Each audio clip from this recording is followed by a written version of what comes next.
स्मृति ग्रंथ को भी विभाजित किया गया। डायरेक्ट आपने रूशन में पढ़ा होगा मनु स्मृति ग्रंथ। कौन सा स्मृति ग्रंथ? मनु स्मृति ग्रंथ। तो पहली बात तो हमें याद करना चाहिए कि स्मृति ग्रंथ कितने प्रकार के होते हैं। आगे मैंने बोला स्मृति ग्रंथ, एक ग्रंथ का नाम और होता है स्मृति ग्रंथ। स्मृति ग्रंथ को भी विभाजित किया गया। डायरेक्ट आपने रूशन में पढ़ा होगा मनु स्मृति ग्रंथ। कौन सा स्मृति ग्रंथ? मनु स्मृति ग्रंथ। तो पहली बात तो हमें याद करना चाहिए कि स्मृति ग्रंथ कितने प्रकार के होते हैं, इनकी हम बातों को क्रमवाइज पढ़ेंगे। पहला हमारे सामने आता है बेटा मनु स्मृति ग्रंथ, सबसे प्राचीन और प्रमाणिक स्मृति ग्रंथ है, इस बात को याद करें। इसलिए लूसेंट डायरेक्ट इस लाइन को लिखती है। स्मृति ग्रंथ में भी किसको लिखती है? वो मनु स्मृति ग्रंथ को लिखती है और डायरेक्ट यही लाइन लिखी रहती है कि ये सबसे प्राचीन और प्रमाणिक है, सिद्ध किया हुआ ग्रंथ है ये।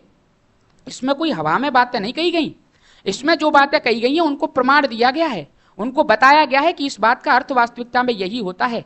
तो मुझे बताइए, प्रश्न पूछा जाए सबसे प्राचीन एवं सबसे प्रमाणिक ग्रंथ का अगर हम जिक्र कर लें तो वो कौन सा होता है? सबसे प्राचीन एवं प्रमाणिक ग्रंथ का हम जिक्र कर लें तो कौन सा है? मनु स्मृति ग्रंथ है। बात क्लियर हो गई? चलो आगे चलते हैं। मनु स्मृति शुंग काल का मानक ग्रंथ माना जाता है। मानक बोले तो स्टैंडर्ड, मानक को हम क्या कहते हैं? स्टैंडर्ड। बोले तो इस समय जो भी क्रियाकलाप हो रहे थे इसी ग्रंथ के अकॉर्डिंग हो रहे थे। बात समझ रहे? एक लेवल होता है, एक इसका लेवल क्या था? स्टैंडर्ड लेवल था। तो मैंने क्या कहा कि मनु स्मृति ग्रंथ को कौन से काल का? शुंग काल का। शुंग काल की भी हम चर्चा करेंगे आगे चल के। तो शुंग काल का इसको क्या माना गया है? शुंग काल का क्या माना गया? इसको मानक माना गया है। बोले तो स्टैंडर्ड ग्रंथ माना गया है। हमें इस बात को भी याद रखना है। मनु स्मृति ग्रंथ को लिखने वाला व्यक्ति आपके सामने दिखाई दे रहा है। इन्होंने किसको लिखा? स्मृति ग्रंथ को। और स्मृति ग्रंथ को जैसे आप यहाँ भी देख रहे हैं ना, किसका जिक्र कर रहे हैं? आरण्यक का। आरण्यक का जब जिक्र हो रहा है, ये कहाँ लिखा जा रहा है? इसकी रचना कहाँ हो रही है? ये ज्ञान कहाँ दिया जा रहा है? वनों में दिया जा रहा है। और जब वनों में दिया जा रहा है, एक ऋषि मुनि बैठे हैं, शिष्यों को ज्ञान दे रहे हैं, आप देख भी पा रहे होंगे। तो इसीलिए इस पुस्तक का नाम वन पुस्तक, आरण्यक का नाम क्या हो जाएगा? दूसरा वन पुस्तक हो जाएगा, क्योंकि ये वनों में लिखा गया ज्ञान होता है। दूसरी बात, मनु स्मृति को लिखने वाला व्यक्ति भी आपके सामने दिखाई दे रहे हैं कि इन्होंने मनु स्मृति की क्या की है? रचना की है। तो इस प्रकार से हम इन बातों को पढ़ेंगे कहीं ना कहीं।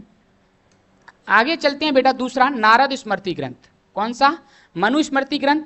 तीनों ही किसके प्रकार हैं? ये स्मृति ग्रंथ के प्रकार हैं। तीनों में पीछे क्या लगा है? स्मृति ग्रंथ, मैत्रेयी स्मृति ग्रंथ। ये हो सकता है कि आपको कम इंपोर्टेंट दिखाई दें, मनु स्मृति ग्रंथ आपको ज्यादा इंपोर्टेंट और महत्वपूर्ण दिखाई देगा। क्यों? क्योंकि सर सर्व प्राचीन है और प्रमाणिक है, सबसे पुराना है और प्रमाणिक है। अगर पूछा जाए कि सबसे पुराने ग्रंथ का नाम कौन सा ग्रंथ? मनु स्मृति ग्रंथ होगा। आगे चलते हैं बेटा। नारद की हम बात कर लें। इसमें गुप्त युग की क्या मिलती है? जानकारी। मनु स्मृति ग्रंथ किसकी जानकारी दे रहा था? शुंग काल की। किसकी जानकारी दे रहा था? शुंग काल की। जबकि नारद स्मृति ग्रंथ कब की जानकारी दे रहा है? गुप्त काल की। कब की जानकारी देगा? गुप्त काल भी आगे पढ़ाया जाएगा, गुप्त काल की जानकारी दे रहा है। मैत्रेयी स्मृति ग्रंथ की बात कर लें तो स्त्री की सर्वाधिक गिरी हुई स्थिति इसके अंदर बताई गई थी। आगे मैंने कहा इसमें जुआ और शराब की भांति स्त्री को पुरुष का क्या माना गया है? तीसरा मुख्य दोष माना गया है। मैंने ये बात आपको बोला है। मैंने कहा था कि वैदिक काल के अंदर आते आते स्त्रियों को यज्ञ करने का अधिकार नहीं दिया गया।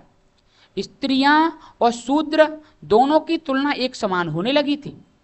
बात समझ रहे हो? यहां स्त्रियों को यज्ञ करने का अधिकार नहीं था। आज आप देखते हैं कि एक महिला कथावाचक होती है, आज आप देखते हैं एक लड़की कथा का वाचन कर रही है, आज भागवत पुराण को पढ़ने का काम एक लड़की कर रही है, भागवत गीता को पढ़ने का काम एक लड़की कर रही है, आर्य समाज में प्रचार प्रसार करने का काम भी लड़कियां कर रही हैं। लेकिन इस समय के काल में महिलाओं को यह दर्जा प्राप्त नहीं था।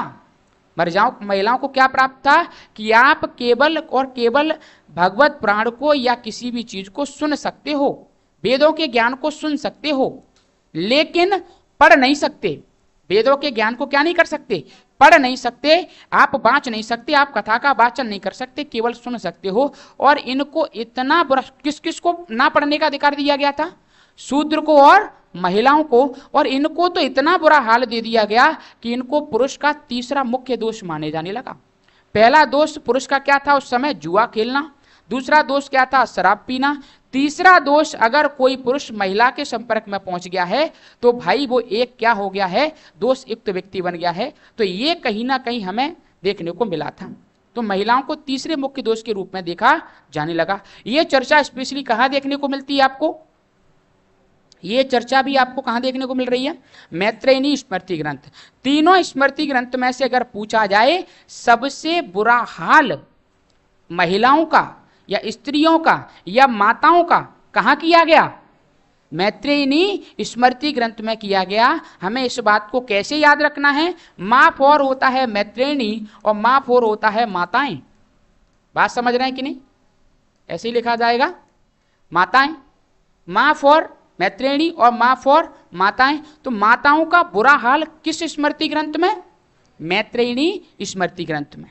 बात समझ में आ गई? सबसे प्राचीन स्मृति ग्रंथ मनुस्मृति ग्रंथ। सबसे प्रमाणिक स्मृति ग्रंथ मनुस्मृति ग्रंथ। मुझे आप बताइए शुंग काल की जानकारी किसमें? मनुस्मृति में। गुप्त काल की जानकारी किसमें? बात समझ में आ गई कि नहीं आ गई? तो ये बातें हमें एक एक करके याद हो जानी चाहिए।